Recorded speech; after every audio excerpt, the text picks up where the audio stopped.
ভোরবেলা highway long drive অনেক দিনের ইচ্ছা ছিল, বিশ্বাস করো। বাট ইচ্ছাটা যে কীভাবে পূর্ণ হবে ভাবতে পারিনি। কারণটা আমি আর ডিসক্রাইব করছি না, বিকজ একজন লজ্জা পাবে।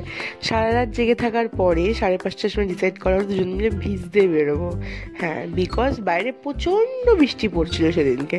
তো গন্তব্য ঠিক না করে জাস্ট দুজন মিলে ভিজতে বেরিয়ে পড়লাম। অনেকটা দূর যাওয়ার পর একটা মাঠের সামনে দাঁড়ালাম। তো সেখানে না অনেকে কাজ করছিল, তখন ওই ঘড়িতে 6:30-7টা বাজে হয়তো।